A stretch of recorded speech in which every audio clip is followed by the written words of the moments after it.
Yo, what's going on, guys? Welcome back to a brand new video on the channel. Inside of today's video, we're going to be taking a look at the brand new brawler Lily, who's coming to the game with the next Brawl Pass season. Going to be taking a look at her best counters, her best matchups, her best build, just overall how strong I think she'll be on all the different game modes as well. So let's jump into it. Lily is the new mythic brawler coming with the new season of the Brawl Pass. Typically, she's available through early access 7 days before the new season, so that's probably when to expect Lily, but I've not got an initial announcement on that. But let's take a look at her stats overall then. So she's got 8,400 health. That's similar to brawlers like Melody and Fang, so it's definitely on the tankier side. Even though she's got very limited range, her range is very similar to Fang as well. It's a little bit shorter, so it's going to be really hard to actually get close and deal enough damage. She has a very fast movement speed, just like Cordelius and just like other very fast brawlers, of course. She has a supercharging trait just like Cordelius as well. So of course she's in Cordelius's trio, but she steals a lot of characteristics that Cordelius has. She takes 3 hits to get her super. Of course, it can be a little bit quicker if she gets a lot of supercharge from her circle. She deals 2,400 damage, which is very similar to a surge shot. Her attack has 1 ammo, similar to brawlers like Charlie and Carl. Her attack can actually pierce through enemies, even though it's probably going to be a very rare situation. Also, her reload speed is very fast, similar to B. So even though she's got 1 ammo slot, she's going to be able to reload very quickly. Her super is very similar to Fang. Instead, you teleport behind the brawler just like an ambusher, so you're not going to be able to bounce across people. So in a 1v1 scenario, it's going to be super strong. The super only works if you hit an opponent. It doesn't work on a Heist safe or a pet, and she can use it to dodge incoming big damage and supers. So now let's take a look at her gadget, starting off with gadget number 1 called Vanage. So Lily enters the Shadow Realm for 3 seconds. So whenever Cordelius uses his Shadow Realm, Lily can actually use it and, you know, team up on the person in the Shadow Realm. It's probably going to be a rare scenario where that's actually going to be useful, but I think the main reason why it's going to be so good is because it's good at avoiding all sorts of damage. So if it's an incoming gene pool, if it's an incoming like Brock shot, Piper shot, just any big damage incoming, you could just pop this gadget button and it essentially gives you a second life, only for 3 seconds. So it's really good for wasting the opponent's time. For example, again, if the opponent's trying to chase you down when you're weak, you can just pop your gadget and then you can hide behind a wall, or you can hide in the grass. There's just so much ways to like avoid the opponents. It's just amazing, and you can even use it to close the gap onto the opponents safely. So if there's a long range brawler outranging you really easily, you can pop this gadget, you can just bypass any of the incoming damage and just run into their face like a Piper, for example. So this gadget is going to be insanely strong. So now looking at gadget number 2, it is called Reot. So your next super will become throwable when you press this gadget. So typically it's just thrown out like a Willow super, but then with this gadget it's actually thrown out just like a typical thrower shot or just like a grey teleport. That's a good way to really think about it. The other thing is it's a lot slower to actually teleport than a grey super, but it does allow for some really good plays. So for example, it gives you a lot of extra range, but of course you can just use it at any point. It has no limitations. It also allows for some really good plays in Brawl, for example. So again, just like a pass and move like you would with a great teleport, you can do with this gadget and super.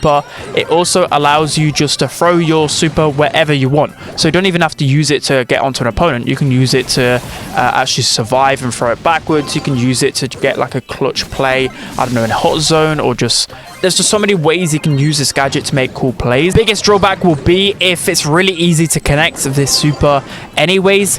What is the kind of point of using this ahead of Vanage, which is a really good gadget anyways? So both gadgets are actually really strong. Now moving on to the star powers, starting off with star power number 1 called Spiky. It deals an extra 1,200 damage when teleporting. So Lily's next attack, it doesn't matter even if you like miss your attack, you will still get that extra rage. You will see the kind of purple glow on you, which is pretty cool. So this is actually really good for some damage combos. So Lily is pretty hard actually to get consistent damage with, so I feel like this star power will actually be really good. So instead of a 4,400 damage combo, so you deal 2,000 damage with your super and then you deal 2,400 damage with your attack, it will turn into 5,600, which can be deadly. It only feels like a small increase, but trust me, that can definitely be so good, especially against some kind of mid HP brawlers, you know, like Sandy.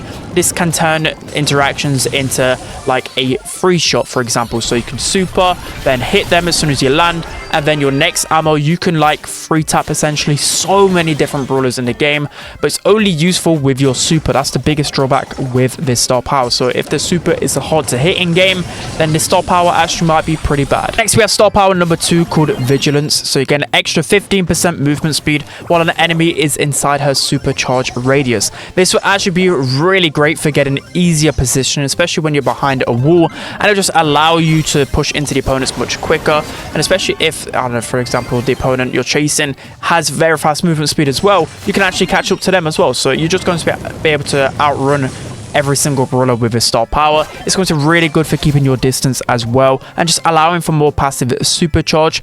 But again, it might be pretty hard to just get within range of people, and it also very limiting because of the radius circle is actually quite small. But I still feel like this star power has potential. So let's take a look at the best build for Lily. So in terms of the gadgets, I think both gadgets are actually really strong. I think Vanage will definitely be the better gadget overall though, because it feels like she has such limited range. It's going to be incredibly hard just to get a single super to actually use this gadget. So I think Vantage can be really good. The pop-off plays, the ability to tank so many different shots, and just survivability, it's going to be insane. In terms of star powers, then I feel like both of them are a little bit underwhelming, to be honest. I feel like Spiky might be better if the super's easier to hit, but this one could also be good as well. It was hard to test out against bots because all the bots just move so incredibly fast. So both of them are going to be pretty good. In terms of the gears, then I feel like this is definitely going to be the best build overall. I think health gear could be underrated, but I think damage gear, especially in 1v1s, will be very crucial because that's just the way she goes. And then the extra gadget gear, because both of her gadgets are really strong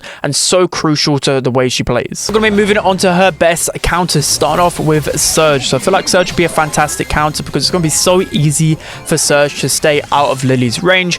Not only that, if Lily does decide to teleport onto Surge, he's actually not as squishy as he used to be, so he can use his super to run away or of course stun Lily. You've also got the gadget that can tank a lot of stuff, and the unload potential is just much quicker than Lily, so he can win that 1v1 pretty easily. The next brawler is RT, so the reason why RT should be able to counter Lily pretty easily is because of the new gadget. Essentially, if Lily wants to teleport onto RT, she can't at any point in time because RT can just pop gadget and then get into super and just delete her upon impact, and there's no way for Lily to really escape that except for her gadget, but that would be a little bit of a waste of using a super and then a gadget. You get what I mean. Next brawler is Stu. So Stu counters a lot of brawlers in 1v1s, but main reason being, again, Stu can just keep out of range of Lily really easily and just dash away from her, and unless Lily gets some really quick combos, she's not going to be able to take Stu down. Of course, you know, in a pro set, and that's just not going to happen. Next is Rosa. I think Lily's going to really struggle against tanks because she doesn't have the DPS. She just have the quick like 2-shot, 3-shot combo. But once it starts going 5, 6 shot, it's going to take her a lot longer to kill those tankier brawlers, and they're just going to be able to burst that down much quicker. And then finally, we have Charlie. So of course, Charlie just shuts down a lot of aggressive brawlers. Reason being though, is because Charlie can actually just use both gadgets. I know she pierces through the spiders, but you've also got the personal space gadget, which can just buy you some time against Lily. You've got the super, and I just think Charlie should just be able to wreck her in a 1v1 easily. Now let's take a look at her best matchups. Start off with throwers. Everyone knew this straight away, but throwers do get destroyed by any type of assassins. I think they'll be good for a little while against Lily, and then as soon as she gets one super, and especially if she's using the repot gadget, they're just absolutely done for. There's nothing that they can do. She can just super onto them and one-tap them instantly. They're just dead every single time. I feel bad for throwers whenever an assassin is released. Next, we have kind of Rico / Colt. So they're below that threshold. Again, you're kind of looking for that sweet spot where you can use the spiky star power, and then if you super onto them and then tap them once, they're dead. That's the combination we're looking for. Rico, Colt, they get destroyed by that combination every single time. The same goes with Spike as well. He's even squishier, poor guy, and he's just going to get deleted, even though he does a lot of damage. You know, Lily is very tanky. There's no chance that Spike can kill a Lily once she's got super. Next is any type of sharpshooter without any type of knockback. So that's going to be brawlers like Byron, for example. Again, he's super squishy. Snipers are really vulnerable to assassins, and the second Lily gets super, there's just nothing Byron can do. He'll get deleted every single time. And the final brawler is Squeak, so I know he's on a bit of the tankier side, so it might not get counted as hard as some of the other brawlers on this list, but still, Lily can still get that combination done pretty quickly, and Squeak doesn't have a fast unload potential, so it's going to be pretty easy for Lily to take Squeak down. Take a look at Lily's best game modes, ranking her in every single game mode just from my first instincts. And to begin with, Gem Grab, I think Lily's going to be pretty much an S-tier brawler here. Main reason being is because her 1v1 potential is insane. Like, so strong. As soon as you get one super, whether you use the Repot gadget or even the Vanish gadget as well, both her gadgets are so strong. You can just launch yourself onto the gem carrier 24/7. You think of the Shadow Realm with Cordelius, for example. You can just pop this with a gadget and you can just run over to the gem carrier, and even if you don't get out and survive, you're just going to cause so much pressure and havoc. She's definitely going to be S tier here. Next up, we have some of the solo modes, so Showdown, Duo Showdown, and Duels. I think in all of these game modes, she's going to be S tier. She might be a little bit low in Duo because it's harder to get that 1v1, but in Showdown and Duels, 100% S tier. Again, the super's just going to be so good in a 1v1 scenario. It's just going to be so deadly. She's going to be able to ramp up easily in Showdown. In Duels, all she needs is that super, so you can just think of a brawler that gets super easily, like Stu or just any other brawler. And then as a second brawler, you can use Lily, and she's going to beat pretty much every single brawler in the 1v1 every time. It's just insane how good she is in a 1v1. Next up, we have 5v5, so I think the biggest way to counter Lily is just by simply clumping up, because she's not going to be able to get out and survive most of the time, especially when she runs out of Vanish gadgets. So 5v5, she's going to be still S tier, but I think that's going to be one of her weaker game modes in my opinion. I don't know, 5v5 is just pretty easy to play. Next up, we have Heist, so I think this is definitely going to be one of her weaker game modes again, mainly because she has zero potential to delete the Heist safe whatsoever. She is going to be really annoying though, because again, you can just bypass so many defenses with this Vanish gadget. Is absolutely insane.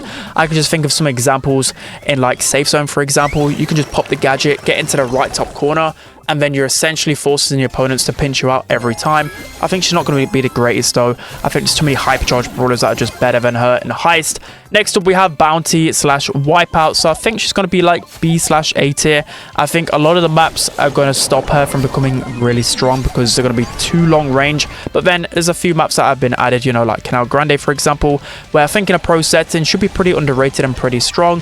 Next, we have Brawl, absolutely S tier. The plays you can make with this super and just your constant aggression, it's going to be really hard for the opponents to deal with, so definitely S tier. Same goes with Hot Zone as well, just the potential to throw your super over walls and get onto the zone and cause pressure. I think it's going to be too much for the opponents to deal with, especially if it's just one person on the zone. And then lastly, we have Knockout. So Knockout, I think it's going to be a little bit tough to work with. Again, I think pros will really understand how to use Lily, and I think in, you know, A tier again, the biggest weakness is going to be clumping up, so maybe I've overestimated Lily a little bit in Knockout. Could probably be like B tier. But I think in some scenarios, especially once the gas closes in, if you pop your gadget, there's not much the opponents can really do. So that's going to be it for today's video. In terms of overall ranking, I think Lily is probably going to be an S tier brawler. I know you're going to say shock, you're overreacting. I don't think she's going to be like broken. I could be wrong here. I don't think she'll be broken, mainly because I think the unload potential is a little bit inconsistent, but it's really hard to actually test it against bots. I think the biggest drawback to her is going to be once you run out of gadgets, it's going to be a little bit easier to counter her. But I think in the right hands, she's going to be absolutely deadly and so fun to play. Absolutely S tier brawler for sure. So that's going to be it for today's video. I hope you guys enjoyed it. Don't forget to like, comment, and subscribe, and I'll see you guys next time.